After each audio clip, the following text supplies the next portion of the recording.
राम राम साथियों। मैं प्रकाश आपका स्वागत करते हैं आपके अपने करंट हेवन के यूट्यूब चैनल पर। साथियों, बहुत ही अच्छा लगता है जब आपके कमेंट आते हैं, आप कहते हैं कि सर काफ़ी बेहतरीन प्रश्न थे। तो बस इसी तरह आप लोग सारे प्रश्नों को सॉल्व करते रहिए और हम आपको विश्वास दिलाते हैं कि इस प्रश्न से, इस सीरीज से, जो सीरीज चलाई गई है दोस्तों, लगभग 5000 प्लस हम लोग क्वेश्चन करेंगे इसमें।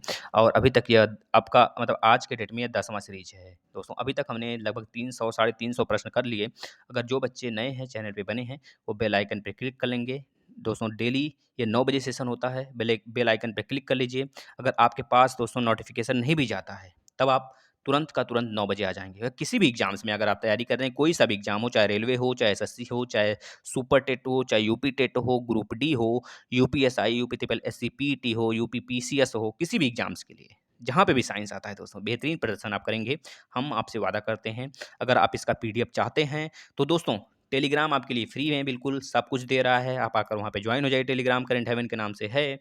और वहाँ पे आप ज्वाइन हो गए दोस्तों, बेहतरीन तरीके से सारे पीडीएफ पा जाइए, बिल्कुल फ्री ऑफ कॉस्ट दोस्तों। जो भी करंट अफेयर के सेशन होते हैं, चाहे वो मैथ के होते हैं, चाहे हिंदी के होते हैं, हिंदी के सारे क्लासेस खत्म कर दिए गए हैं, बिल्कुल फिनिश हो चुका है। आप लोग देखिए, और टेस्ट निरंतर चलता रहता है। चलिए, आज का पहला प्रश्न साथियों देखिए, निम्नलिखित अवस्थाओं में से किस में गीले कपड़े सबसे जल्द सूख जाएँगे? बताइए। देखिए, हम आपको एक बिल्कुल भी एक तरह से हम आपको दिमाग में एक सेट करते हैं, एक पॉइंट, दिमाग से सोचिएगा। दोस्तों बताइए, अगर आर्द्रता ज़्यादा रहता है, तो क्या कपड़ा सूखता है? बताइए। आप बताइए, बरसात के दिनों में कपड़े जल्दी सूखते हैं या फिर गर्मी के दिनों में कपड़े जल्दी सूखते हैं? तो आप बोलेंगे सर गर्मी के दिनों में। यानी कि जब आर्द्रता कम होगा मौसम में, मतलब कि हमारे एनवायरनमेंट में आर्द्रता यानी कि वेपराइज़ेशन, वेपर, अगर वेपर कम होगा, वेपराइजेशन ज़्यादा होना चाहिए, वेपर कम होना चाहिए। अगर हमारे एनवायरनमेंट में दोस्तों बरसात का मौसम है, तब तो कपड़े जल्दी नहीं सूखेंगे, यानी कि आर्द्रता ज़्यादा होगा उस समय। आप लोग देखते हैं कि छोटे-छोटे कपड़े भीगे रह जाते हैं, सूखते नहीं हैं। क्यों? क्योंकि आर्द्रता नुमा हमारा वातावरण होता है, आर्द्रता बना के रखा गया होता है। लेकिन अगर यही आर्द्रता कम होगा, तो हमारा कपड़ा जल्दी सूखेगा। और तापक्रम भी कम होना चाहिए, या फिर तापक्रम ज़्यादा कर लीजिए, हो जाएगा तो भी सही है। अगर तापक्रम ज़्यादा है और आर्द्रता कम है, तब हमारा कपड़ा ज़्यादा जल्दी सूखेगा। याद रखेंगे दोस्तों, इसका राइट आंसर क्या होगा? सी हो जाएगा। सबसे आर्द्रता सबसे कम होगा, वही हमारा राइट होगा। और तापक्रम भी कम होना चाहिए, है ना दोस्तों? यही तो होना चाहिए। बताइए कौन सा राइट आंसर होगा? 1 मिनट।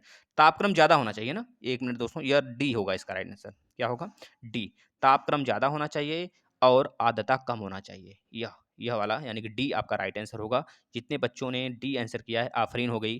तो उसमें सुमन राव जी हो गए, और बहुत सारे बच्चे हैं, जैसे कि राहुल जी हैं, बहुत सारे बच्चे हैं, डेली देखते हैं। हम आपसे केवल एक रिक्वेस्ट करते हैं कि आप अपने ही तरह बच्चों को, ऐसे पढ़ने वाले बच्चों को, ऐसे पढ़ने वाले अपने साथियों को इस प्लेटफ़ॉर्म पे लाइए, जो बेहतरीन तरीके से तैयारी कर सके दोस्तों, बिल्कुल फ्री में, free of cost. Daily test, कम से कम टेस्ट तो लगा सकते हैं, कहीं से भी पढ़ाई करें, लेकिन टेस्ट तो लगाने आ जाएँ। और टेस्ट के साथ आप कॉन्सेप्ट भी सीखेंगे, बिल्कुल बेहतरीन तरीके से। चलिए अगले पेज की तरफ। जब किसी की बोतल में, 1 मिनट, जब किसी बोतल में, यहाँ पर आना चाहिए दोस्तों, जब किसी की बोतल में पानी भरा जाता है, चलिए यहाँ सही है।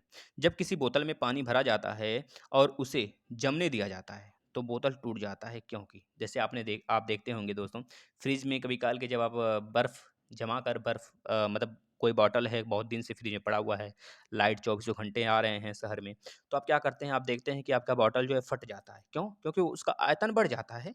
बोतल का, जो बोतल में बर्फ़ होते हैं, जैसे आप देखते होंगे ठंडे वाले देशों में, ठंडे वाले राज्य अपने ही देख लीजिए, जैसे लद्दाख हो गया, जम्मू कश्मीर, हिमाचल प्रदेश, है ना? इन सब राज्यों में बर्फ़ यानी कि ठंडी के दिनों में बर्फ़ जम जाते हैं पानी वाले पाइपों में, और फट जाता है पाइप। क्यों? क्योंकि जब बर्फ़ जमता है तो आयतन बढ़ जाता है, लेकिन घनत्व कम हो जाता है। इस वजह से बर्फ़ पानी के ऊपर तैरता है। जिसका घनत्व ज़्यादा रहता है, वो डूब जाएगा, और बर्फ़ का घनत्व कम होता है, इस वजह से वो पानी पे तैरता है, लेकिन आयतन बढ़ जाता है। इस वजह से आप देखते होंगे मछलियाँ ठंडी के दिनों में दोस्तों, ऊपर बर्फ़ जमा है तब भी मछलियाँ ज़िंदा रहती हैं। क्यों? क्योंकि ऊपर बर्फ़ का एक आवरण जम जाता है। बर्फ़ जो ऊष्मा का कुचालक होता है, ना ही ऊष्मा को बाहर जाने देता है, ना ही ऊष्मा को अंदर आने देता है।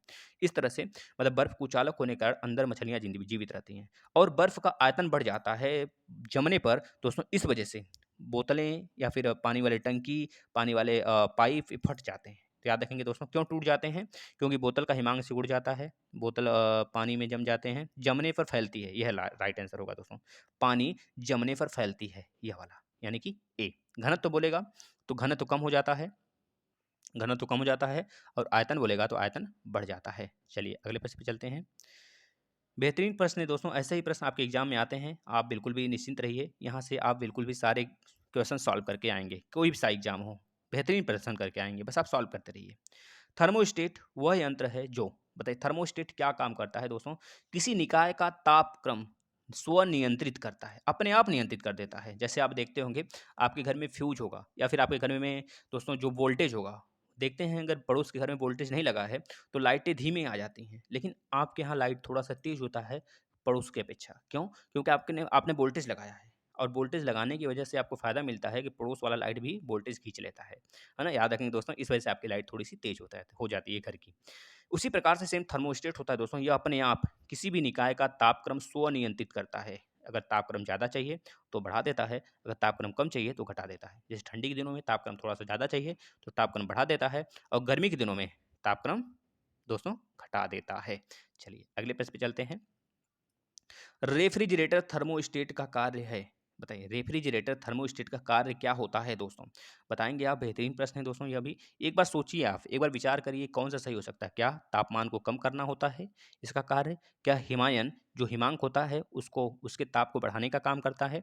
या फिर एक समान तापमान को बनाए रखने का कार्य करता है? साथियों यही हमको तो सही लग रहा है, यही राइट आंसर होगा। गलनांक को घटाता है, गलनांक से कोई लेना देना ही नहीं है। याद रखेंगे, एक समान तापमान को बनाए रखने का कार्य करता है दोस्तों रेफ्रिजरेटर थर्मोस्टेट। थर्मोस्टेट का मतलब क्या है दोस्तों? आप थर्मामीटर सॉरी, आप देखते हैं थर्मस क्यों लेते हैं? थर्मस से बना है, थर्मोस्टेट से बना है थर्मस। जैसे कि जब आप कभी जाते हैं तो रोटी के डब्बा स्पॉट, कैसा स्पॉट लेना चाहते हैं कि जो कि रोटी काफ़ी देर तक, कम से कम 8-9 घंटे तक ठंडा रहे भाई, क्योंकि अगर टाइम मिल जाता है तो रोटी बन जाती है, मम्मी लोग रोटी बना देती हैं, और रोटी वाले स्पॉट में करीब 8 से 7 घंटे तक वो गर्म रहे। इस तरह की रोटी वाले डब्बे मम्मी लोग क्या करती हैं, कलेक्ट करती हैं, है ना? और या फिर पानी वाली बॉटल हो गई, जिसमें हम लोग कभी अगर हमको लोग को दूर जाना होता है ना? तो उसमें पानी पानी गर्म ले लेते हैं, या फिर चाय गर्म ले लेते हैं, काफ़ी टाइम तक वह गर्म रहता है। तो यही दोस्तों थर्मोस्टेट हो गया, मतलब समान तापमान को बनाए रखने का कार्य करता है थर्मोस्टेट। उसी प्रकार से रेफ्रिजरेटर है। नेक्स्ट, जब, देखिए बेहतरीन प्रश्न है। जब दो, देखिए प्रश्न देखकर आप डरिए नहीं, प्रश्न को पढ़िए आराम से, फिर उसके बाद सॉल्व करिए। 25 प्रश्न है, 25 में से आप कितने सही किए आप बताएंगे लास्ट में। कमेंट किया करिए दोस्तों, कमेंट जरूर किया करिए, होमवर्क दिया जाता है आपको, हो कम से कम होमवर्क की तो बताइए करिए, गलत हो चाहे सही हो। हम आपको, जो बच्चे होमवर्क करेंगे, जो बच्चे जिसका आंसर आएगा वही उसका राइट आंसर जान पाएगा। वह उस पर हम कमेंट करवा देंगे उस पर अपने सहपाठी से, अपने वर्कर से, वो कमेंट कर देगा, आपको बता देगा कि आपकी राइट आंसर है या फिर नहीं है ना? चलिए इसका राइट आंसर बताइए। जब दो विभिन्न ताप वाली वस्तुओं को आपस में मिलाया जाता है तो मिश्रण का ताप होगा। जब दो विभिन्न ताप वाले मिश्रण को आपस में जब मिलाया जाता है तो जो मिश्रण होता है उसका ताप क्या होता है दोस्तों? अधिक ताप वाली वस्तु का ताप से कम हो जाता है, और कम ताप वाली वस्तु के ताप से अधिक हो जाता है। यही राइट आंसर होगा, है ना? याद रखेंगे, जो दो विभिन्न, मान लीजिए एक वस्तु, दो वस्तुएं हैं, इसका ताप है दोस्तों 4 डिग्री सेंटीग्रेड, इसका है 6 डिग्री सेंटीग्रेड। तो जब दोनों मिल जाएंगे आपस में तो 4 डिग्री सेंटीग्रेड से ज़्यादा बन जाएगा और 6 डिग्री सेंटीग्रेड से कम बन जाएगा, यानी कि 5 डिग्री सेंटीग्रेड का हमको टेम्परेचर मिलेगा। यह बात याद रखेंगे, है ना? बेहतरीन तरीके से आप इसको नोट कर लेंगे और कॉन्सेप्ट को याद कर लेंगे। ताप का एसआई मात्रक है, बताइए ताप का एसआई मात्रक क्या होता है साथियों? देखिए ताप में हमने आपको बताया था दोस्तों, C/5 इक्वल टू F-32 अपान में 209 इक्वल टू K-273 यह होता है दोस्तों। यह तीनों के तीनों जो टेम्परेचर हैं, फ़ारेनहाइट, सेंटीग्रेड और केल्विन, ये तीनों के तीनों ताप के ही मात्रक हैं, लेकिन अलग अलग स्टेट में हैं। आपसे पूछा गया एसआई मात्रक बताइए, तो आप बताएंगे दोस्तों केल्विन, केल्विन होता है। चलिए नेक्स्ट प्रश्न पे चलते हैं। देखिए, आप लोग का जवाब हम कमेंट बॉक्स में इसलिए नहीं देते हैं दोस्तों, क्योंकि उनको बहुत सारे प्रश्न लेने होते हैं। अगर एक लोग का जवाब देंगे तो कल के जो और बच्चे आएँगे, सर मेरा नाम ले लीजिए। तो इस तरह के चीज़ों से बचें, क्योंकि छात्र हमारे लिए सब समान हैं, सब एक तरह हैं, सब अपने हैं? बस आप लोग विश्वास कायम करके रखिए। देखिए इसका प्रश्न, केल्विन पैमाने के किस बिंदु पर जल उबलता है? केल्विन पैमाने के किस बिंदु पर जल उबलने लगता है? आपको पता है दोस्तों, अगर 100 डिग्री सेंटीग्रेड होता है तो जल उबलने लगता है, लेकिन ये तो सेंटीग्रेड में है, पूछा जा रहा है केल्विन में। तो अभी हमने आपको बताया K equal to 273 plus C होता है। अगर 273 में आप 100 जोड़ देते हैं तो कितना आएगा? 373। 373 केल्विन पर जल उबलने लगता है, राइट आंसर बी हो जाएगा। चलिए अगले प्रश्न पे चलते हैं। नेक्स्ट, बहुत ही बेहतरीन प्रश्न है, लाजवाब प्रश्न है। यह प्रश्न दोस्तों यूपी टेट में भी आया है, सुपर टेट में भी आया है, रेलवे में भी आया है, एसएससी में बहुतों बार पूछा गया है दोस्तों, यूपी पीसीएस में भी आया है साथियों, याद रखेंगे, और लेखपाल के एग्जाम में भी आया हुआ है। चलिए बताइए, अब देखिए इतने बेहतरीन प्रश्न हैं और इतनी जगह पूछा गया है, तो जाहिर सी बात है ये रिपीट तो हो सकते हैं साथियों, क्योंकि सबसे पहले यह लेखपाल वाले में आया, फिर उसके बाद रिपीट होता चला गया। याद रखेंगे साथियों। तो बताइए, ठंडे प्रदेशों में जहाँ तापमान 0 डिग्री सेंटीग्रेड तक चला जाता है, वहाँ किसान अपनी फसलों को नुकसान से बचाने के लिए खेतों को पानी से भर देते हैं। क्यों? क्यों भर देते हैं, यह बताना है आपको। क्योंकि दोस्तों, पानी की विशिष्ट ऊष्मा सबसे अधिक होती है, सबसे अधिक होती है। इस कारण से वो पानी से क्या करते हैं दोस्तों, भर देते हैं अपने खाद को, अपने फसल को बचाने के लिए, जिससे कि ऊष्मा बरकरार रहे, ऊष्मा बना रहे, ना ही वो ठंडा पड़े। और ठंडे पड़ने के कारण दोस्तों आप देखते होंगे, जो ठंडे वाले देश होते हैं, ठंडे प्रदेश होते हैं, राज्य होते हैं, वहाँ पर जो पौधे होते हैं दोस्तों, उनके तना में बर्फ़ जम जाते हैं। बर्फ़ जमने के कारण उनके तने फट जाते हैं और फसल नष्ट हो जाता है। तो इसी कारण से किसान बचने के लिए अपने खेतों में पानी भर देते हैं, जिससे कि टेम्परेचर बरकरार रहे और हमारा फसल सुरक्षित रहे, है ना? चलिए नेक्स्ट प्रश्न पे चलते हैं। तापमान को कितना कम कर देने से सभी गैस शून्य आयतन घेरेंगी? दोस्तों हम आपको बताए थे कि घनत्व घनत्व कब बढ़ता है, जब टेम्परेचर बढ़ाते हैं। 4 डिग्री सेंटीग्रेड पर घनत्व सबसे अधिक होता है पानी का, और जैसे ही आप 100 डिग्री सेंटीग्रेड तक ले जाते हैं और पानी का घनत्व कम हो जाता है, आयतन बढ़ जाता है दोस्तों, घनत्व कम हो जाता है साथियों, ये बात याद रखेंगे दोस्तों। अगर 0 डिग्री से लेकर 4 डिग्री तक हम लोग आते हैं, तो पहले तो आयतन घटता है, लेकिन 4 डिग्री के ऊपर जाते ही आयतन बढ़ने लगता है, लेकिन घनत्व घटने लगता है। ये बात आपको पता होना चाहिए। अब इसमें क्या पूछा गया है, तापमान को कितना कम कर देने से सभी गैस शून्य आयतन घेरेंगे? बहुत ही बेहतरीन प्रश्न है। देखिए बच्चे कन्फ्यूज हो जाते हैं। -273 डिग्री सेंटीग्रेड तक अगर आप तापमान को ले जाते हैं, तो उसमें गैस शून्य आयतन घेरेगा। गैस बिल्कुल भी आयतन नहीं घेरेगा, बिल्कुल फैल जाएगा रूम में, मतलब ये बिल्कुल सिकुड़ जाएगा, फैलेगा नहीं, बिल्कुल सिकुड़ जाएगा, एक बिल्कुल कंप्रेस हो जाएगा, कंप्रेस कर दिया जाएगा, इस वजह से आयतन वो कम घेरता है। चलिए अगले प्रश्न पे चलते हैं।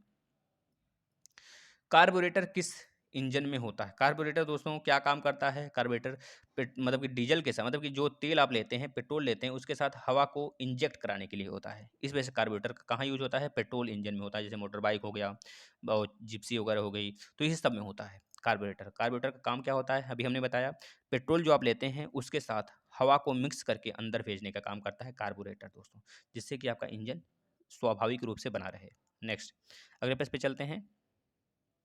दोस्तों एक चीज़ और याद रखेंगे, जो पेट्रोल होता है, शुद्ध पेट्रोल को जाँच कैसे होती है दोस्तों? ऑक्टेन संख्या से कि सीटेन संख्या से? तो बोलेंगे शुद्ध पेट्रोल की जाँच ऑक्टेन संख्या की मात्रा से करते हैं दोस्तों। अगर 80% ऑक्टेन की है उसमें, तो शुद्ध पेट्रोल कहा जाता है। और सीटेन सीटेन मतलब डीजल की मापांक के लिए होता है। डीजल शुद्ध है कि नहीं है, अगर 80% से लेकर 85% तक आपका सीटेन की मात्रा है, तब जाके डीजल आपका शुद्ध होगा। चलिए अगले प्रश्न पे चलते हैं। कणों के द्वारा हीट ट्रांसफर की क्रिया को कहते हैं दोस्तों। दोस्तों हमने कल बताया था आपको, साथियों हमने आपको कल बताया था। कल वाला जो बच्चे देखे होंगे क्लास, नहीं देखे हैं तो ज़रूर देख लेंगे, क्योंकि आपके फ़ायदे के लिए ही है दोस्तों। दोस्तों कंडक्शन हमने बताया था आपको। कंडक्शन, कन्वेक्शन और रेडिएशन और वाष्पन यानी कि इवेपोरेशन, ये चारों के चारों ऐसे क्रियाकलाप हैं जो कि किसी भी चीज़ को, किसी भी पदार्थ को ठंडा और गर्म करने के लिए यह दायित्व रखते हैं। यह क्या होते हैं दोस्तों, इनका ही कारण होता है, यही इफेक्ट होते हैं, इफेक्टर होते हैं। जो कन्वेक्शन होता है, कन्वेक्शन पहले देख लीजिए। कंडक्शन, कंडक्शन का हिंदी मतलब होता है चालन, चालन होता है। और कन्वेक्शन का मतलब होता है दोस्तों संवहन, संवहन होता है, संवहन होता है। और रेडिएशन का मतलब होता है प्रकीर्ण। क्या होता है दोस्तों? विकिरण, विकिरण कर लीजिए, प्रकीर्ण कर लीजिए, विकिरण होता है। और वाष्पन का मतलब आपको पता ही है दोस्तों। देखिए इस तरह आपको इंग्लिश वाला वर्ड भी हिंग्लिश, हिंग्लिश में लिख के देगा, हिंग्लिश, है ना, समझे? ना ही इंग्लिश में रहेगा ना ही हिंदी में रहेगा, इस तरह को लिख के दे देगा अगर प्रश्न, तो आप लोग कन्फ्यूज जाएंगे। इस वजह से दोनों नाम पढ़ा करिए, इंग्लिश वाले भी हिंदी वाले भी। कन्वेक्शन का मतलब संवहन होता है, संवहन केवल और केवल द्रव पदार्थों में होता है। कंडक्शन केवल और केवल दोस्तों, जो संवहन होता है दोस्तों, यह हमारे गैस पदार्थ में और द्रव के पदार्थ में होता है। और जो कंडक्शन होता है दोस्तों, यह केवल और केवल ठोस पदार्थों में होता है। रेडिएशन आपको पता है दोस्तों, जैसे कि आपको उष्मा का फील होना, जैसे आप किसी आग के सामने बैठे हैं, भले उसमें उंगली वगैरह न डालें, लेकिन तब भी आपको गर्म फील होता है। क्यों गर्मी क्यों लगती है? रेडिएशन के कारण लगता है। जो सूर्य का प्रकाश है पृथ्वी पर, रेडिएशन के कारण ही आ पाता है। वाष्पन, जैसे कि अगर आप कोई कप, कोई चाय गर्म केतली में रख दिए, तो वह जिस प्रकार से ठंडा होता है, उसमें देखते हैं धुआं निकलता है, वो वाष्पन होता है। लेकिन अगर चाय केतली में रखा गया है, अगर पूछा जाता है किस प्रकार से ठंडा होता है, तो बोलेंगे कन्वेक्शन भी कारण है, कंडक्शन भी कारण है, रेडिएशन भी कारण है, वाष्पन भी जिम्मेदार है। मतलब चारों के चारों ये क्रियाकलाप जिम्मेदार होंगे चाय के ठंडा होने में, है ना? इसमें क्या पूछा गया है, कणों के द्वारा हीट ट्रांसफर की क्रिया को क्या कहते हैं? दोस्तों कण बोल दिया। अब कण हमने किस में बोला है आपसे? कंडक्शन में ही तो बोला है दोस्तों, राइट आंसर कंडक्शन होगा। कंडक्शन यानी कि चालन दोस्तों केवल और केवल ठोस में होता है। अब जब कण की बात कर दिया यानी कि जो इलेक्ट्रॉन है उसके फ्लो होने लगेंगे। जैसे आप कभी किसी छड़ को गर्म करते हैं ठोस को, अगर यहाँ पे गर्म करेंगे तो उसके इलेक्ट्रॉन फ्लो होते होते होते होते आपके हाथ तक आ जाते हैं और आपके हाथ को क्या लगने लगता है, गर्माहट लगने लगता है दोस्तों। तो याद रखेंगे हमने आपको पूरा का पूरा संवहन, चालन और विकिरण बता दिया साथियों। इस तरह से आप इसको याद कर सकते हैं, कॉन्सेप्ट था। 1 ग्राम वाले पदार्थ का तापमान 1 डिग्री सेंटीग्रेड तक बदलने के लिए आवश्यक ऊष्मा की मात्रा को क्या कहते हैं? दोस्तों ये तो हमारा पूछ लिया, आपका कह लीजिए कि डेफिनिशन ही है, ये डेफिनिशन है वो दोस्तों। डेफिनिशन है भैया किसका है? ये विशिष्ट ऊष्मा का डेफिनिशन है दोस्तों, याद रखेंगे इसको, आप डायरेक्ट याद करिए। ये एग्जाम में पूछा गया दोस्तों, ग्रुप डी में भी पूछा गया है और आपके कह लीजिए इसमें यूपी टेट में भी पूछा गया है साथियों। आप प्रश्न पेपर उठाएंगे तो आपको खुद मिल जाएगा, खुद ब खुद मिलेगा और अनेकों जगह ये रिपीट हो सकता है। अगला देखिए, देखिए ये बेहतरीन प्रश्न है, कूट वाला है, इसको आप लोग बेहतरीन तरीके से करिएगा। कपड़ों को सुखाने के लिए निम्नलिखित अवस्थाओं का कौन सा समूह उपयुक्त होगा? देखिए यहाँ पर आपको 3-4 अवस्थाएं दी गई हैं, यहाँ पर आपको बताना है कौन सा सही है। बताइए, देखिए प्रबल वायु का होना जरूरी है भाई, अगर वायु बहेगा तब तो कपड़ा सूखेगा ही, जाहिर सी बात है होना चाहिए। उच्च आर्द्रता, आर्द्रता होना चाहिए, आर्द्रता जब होगा तो कपड़ा कहाँ सूखेगा भैया, आर्द्रता नहीं होना चाहिए। उच्च तापमान बिल्कुल भी, यह भी हो सकता है, यह भी होना चाहिए। और शुष्क हवा यानी गर्म हवाएं अगर चलेंगी तब भी कपड़ा सूख जाएगा भाई, यानी गर्मी के दिनों में जब गर्म हवा लू चलती है तो देखते हैं उत्तर भारत में जब लू चलता है तो कपड़े सूख जाते हैं। तो इसका कारण वो शुष्क हवा ही होता है, जो कि हमारा वहाँ से आता है दोस्तों, जो कि आपका कह लीजिए कि जो आपका मेन वो होता है, जो आपका भूमध्य सागर होता है वहाँ से आते हैं हवाएँ। डायरेक्ट भारत के पश्चिमी तट के सहारे पश्चिमी तट के ऊपर आते हैं, जो आपका पश्चिमी तट होता है राजस्थान वाला इलाका, वहाँ पे ये हवाएँ ज़्यादा मिलते हैं, शुष्क हवाएँ। तो याद रखेंगे शुष्क हवा भी कारण है, उच्च तापमान भी कारण है और प्रबल वायु भी कारण है, यानी कि 1, 3, 4 राइट आंसर डी हो जाएगा साथियों। देखिए ऐसे प्रश्न बेहतरीन तरीके से आप 3-4 प्रश्न इसमें सीख सकते हैं। नेक्स्ट देखिए, जापानी लिख दिया गया है, यहाँ पे जापानी नहीं होगा, क्या होना चाहिए दोस्तों बताइए तो? यहाँ पे कुछ मिसप्रिंट लग रहा है ना? दोस्तों यहाँ पे जापानी नहीं जब यहाँ पे होना चाहिए, देखिए यहाँ पे मिसप्रिंट हुआ है, इसको आप थोड़ा-सा हम करेक्ट करके आपको पीडीएफ देंगे। यहाँ पे जब, जब पानी होना चाहिए, जब पानी यहाँ पे मिसप्रिंट हुआ है टाइपिंग में। जब पानी को 0 डिग्री सेंटीग्रेड से 4 डिग्री सेंटीग्रेड के बीच गर्म किया जाता है, तो उसका आयतन क्या होता है? अभी तो हमने बताया भाई 0 से 4 तक आएँगे तो क्या होगा? घटेगा। आयतन क्या होगा? घटेगा। आयतन घटेगा। लेकिन आप जब 4 से ऊपर जाएँगे तो आयतन बढ़ जाएगा, लेकिन घनत्व घट जाएगा। घनत्व सबसे ज़्यादा 4 डिग्री सेंटीग्रेड पर होता है, आयतन सबसे कम 4 डिग्री सेंटीग्रेड पर होता है। यह बात आप याद रखेंगे साथियों। आयतन सबसे ज़्यादा कि कहाँ पे होता है दोस्तों? देखिए यहाँ पर आए 0 डिग्री सेंटीग्रेड पर सबसे ज़्यादा आयतन होगा, लेकिन इधर भी जाएँगे तब भी आयतन बढ़ेगा, लेकिन घनत्व तो सबसे कम दोस्तों 100 डिग्री सेंटीग्रेड पर होता है, आपको पता होना चाहिए, है ना? जब पानी बिल्कुल प्योर रूप से जम गई है, पानी बिल्कुल जमा हुआ है, 0 डिग्री सेंटीग्रेड पर पानी है, मतलब बिल्कुल जमा हुआ है, तो उस समय घनत्व सबसे क्या होता है दोस्तों? कम होता है, याद रखेंगे और आयतन सबसे ज़्यादा होता है।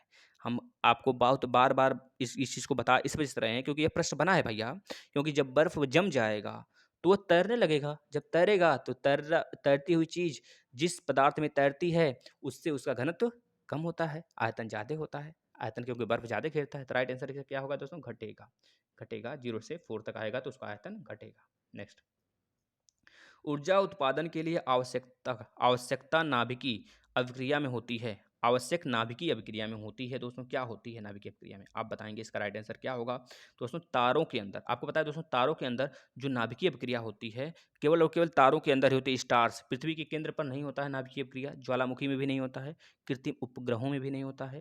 दोस्तों याद रखेंगे नाभिकीय अभिक्रिया इन सब में तो होता ही है, लेकिन आवश्यकता, इसमें क्या पूछा गया? आवश्यक ताप, यहाँ पे आवश्यकता नहीं होना चाहिए दोस्तों। देखिए थोड़ा सा प्रिंट यहाँ पे भी हुआ है, यहाँ पे आवश्यक, आवश्यक ताप, आवश्यक ताप नाभिकीय अपक्रिया में होता है। किसमें होता है? तारों के अंदर। दोस्तों जो तारे हैं, स्टार्स हैं, जो सन की एनर्जी है, सूरज है, इन सब की जो एनर्जी है किससे बनती है? तो बता देंगे नाभिकीय संलयन से बनता है, नाभिकीय संलयन से। जैसे कि हाइड्रोजन बम होता है और एक होता है दोस्तों परमाणु बम।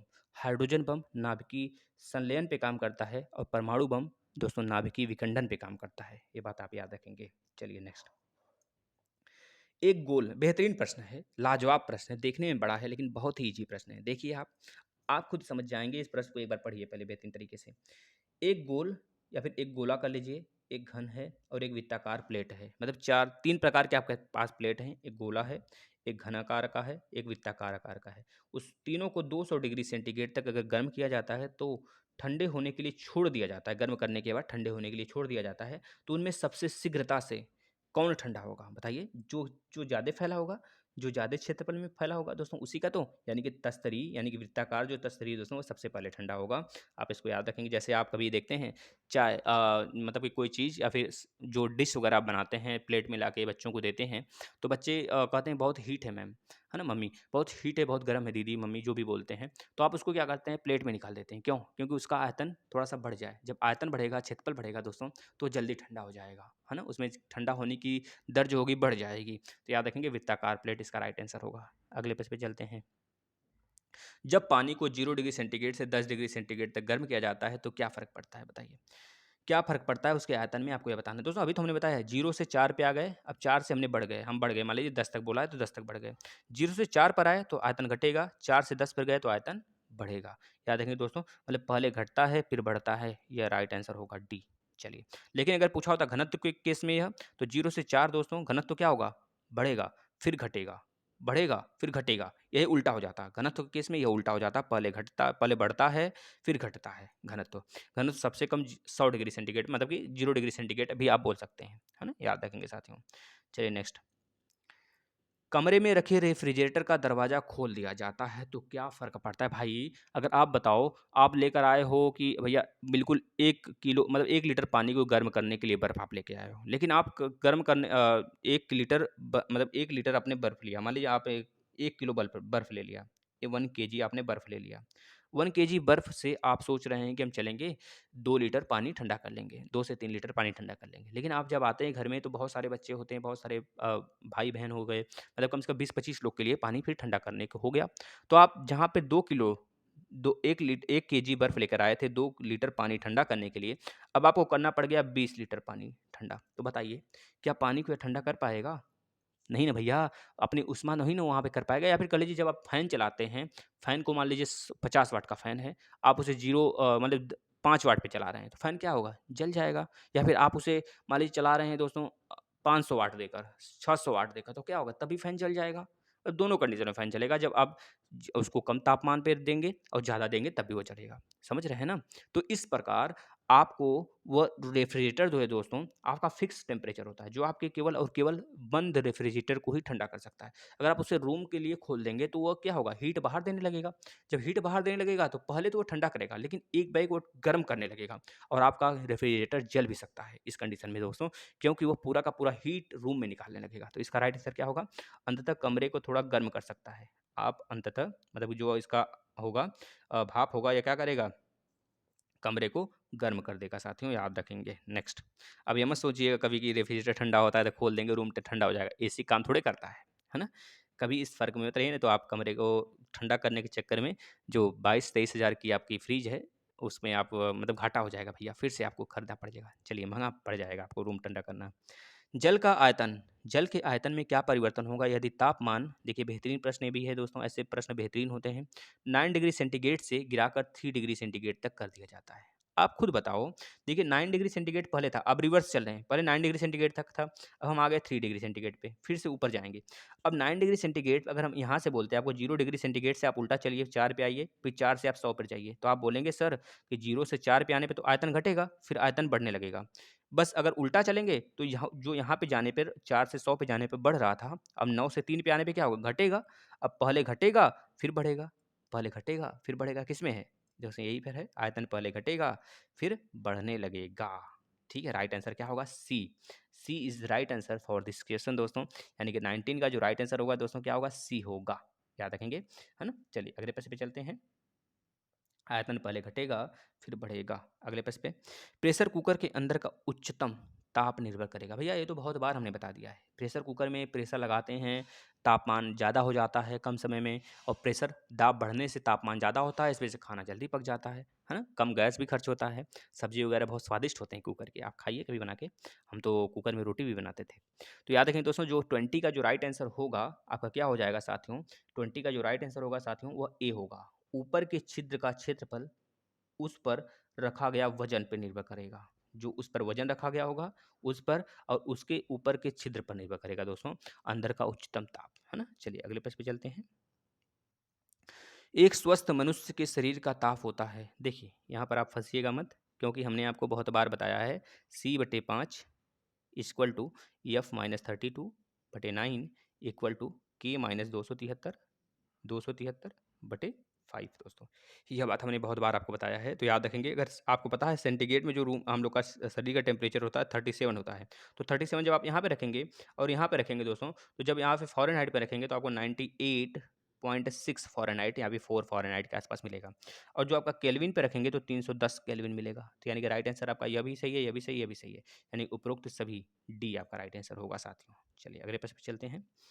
बादल आच्छादित रातें स्वच्छ आकाश वाली रातों से अधिक गर्म होती हैं, क्योंकि साथियों आपको पता है हमने ऐसे ही कल एक प्रश्न लिया था जिसमें हमने आयन मंडल के बारे में बताया था। जो आपका चौथा लेयर है इन्वायरमेंट का, हमारे आवरण का चौथा जो लेयर है आयन मंडल, जो दोस्तों कह लीजिए आयन मंडल क्या काम करता है, पृथ्वी से जितनी विकिरण जाती हैं उसको वापस पृथ्वी पर ही भेज देता है ना। बस यही काम होता है बादल में भी। जब बादल वाली रातें हैं तो उसमें उमस भरा होता है, क्यों? क्योंकि जो सुबह तो मान लीजिए सन की रोशनी थी, सन की रोशनी से सारे रेडिएशन के थ्रू सारे एनर्जी पृथ्वी पर आ गए। अब पृथ्वी से जब बात हुआ जाने का भैया, तो जाने नहीं दे रहा है कौन? बादल। बादल उसे फिर से क्या कर दे रहा है? परावर्तित कर दे रहा है, भैया जाओ तुम इन्वायरमेंट में बने रहो। जब वो इन्वायरमेंट में बने रहते हैं, जब वो वापस नहीं जा पाते हैं, तो हवाएँ क्या होती हैं, मतलब वो रेडिएशन गर्म हो काम कर देती हैं, मतलब गर्माहट या फिर उमस वाला दिन बना देती हैं उस दिन को, जिस दिन बादल दिन होता है, बादल वाली रातें होती हैं। बताइए इसका राइट आंसर क्या हो जाएगा? बादल पृथ्वी तथा हवा में ऊष्मा वितरण करता है, गलत। बादल दिन में सूर्य की रोशनी को ग्रहण करता है और रात को गर्मी का विकिरण करते हैं दोस्तों, यही राइट आंसर होगा बी। 22वें का क्या होगा?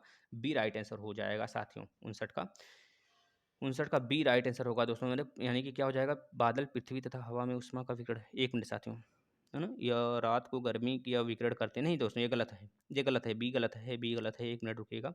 ए देखिए फिर से पढ़िए तो, बादल पृथ्वी तथा हवा में ऊष्मा का विकिरण करते हैं, यह सही है, यह सही है दोस्तों। देखिए यहाँ पे थोड़ा दूसरे रूप में लिखा गया है। अगर यहाँ पे यह भी लिखा होता कि बादल जो है अंदर की ऊष्मा को बाहर नहीं जाने देते, तब यह भी सही हो जाता, लेकिन यही चीज़ वो दूसरे रूप में लिखा है, हवा से ऊष्मा का विकिरण रोकता है ना, रोकता है। हवा जो होती है उससे ऊष्मा का विकिरण वो रोक देता है, इस वजह से पृथ्वी के अंदर हवाएं जो होती हैं गर्म हो जाती हैं। याद रखेंगे राइट आंसर ए हो जाएगा। चलिए नेक्स्ट। स्वचालित जो इंजन होते हैं हेतु निम्नलिखित में से कौन सा एक हिमरोधी के तौर पर प्रयुक्त होता है? पता, ये तो वेरी सिंपल है, आप इसको रट लीजिए। यह प्रश्न बहुत बार डायरेक्टली इस तरह एग्जाम में आ जाते हैं।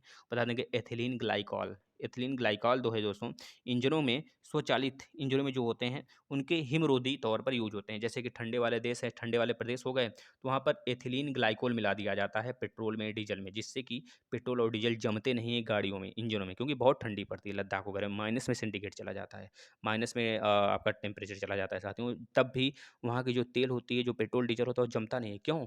क्योंकि दोस्तों वहाँ बड़े बड़े टैंकों जो होते हैं, टैंक होते हैं, उसमें पेट्रोल डीजल ही तो लगेगा भाई। तो उसमें क्या मिलाया जाता है? एथिलीन ग्लाइकोल मिलाया जाता है। कहीं कहीं आपने सुना होगा जो आपके वाइन्स होते हैं, जो आपके शराब हो गए, वो भी मिलाए जाते हैं वाइन्स, यह भी वही काम करता है। चलिए, यह भी नहीं जमते हैं जल्दी, लगभग ये -10 या फिर -20 तक इनका टेम्परेचर होता है, -20 डिग्री सेंटीग्रेड तक वो भी अच्छे तरीके से अपना मतलब लिक्विड स्टेट में रहते हैं। नेक्स्ट, ठंडे देशों में पारा के स्थान पर एल्कोहल को तापमापित द्रव के रूप में वरीयता दी जाती है, क्योंकि देखिए वही प्रश्न आ गया जो हमने अभी चर्चा किया दोस्तों।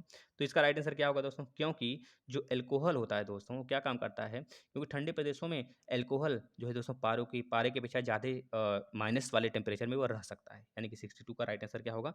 द्रवणांक उसका अधिक निम्नतम होता है दोस्तों। द्रवणांक यानी कि जो गलनांक होता है उसका निम्नतम होता है। अगर -20 डिग्री सेंटीग्रेड की बात कर लें और आपका रूम टेम्परेचर की बात कर लें, तो दोनों में बहुत अंतर है ना, याद रखेंगे दोस्तों। ये इसका राइट आंसर होगा ए। चलिए अगले प्रश्न पे चलते हैं। द्रवणांक मतलब समझ रहे हैं ना, मतलब गलने वाला पॉइंट।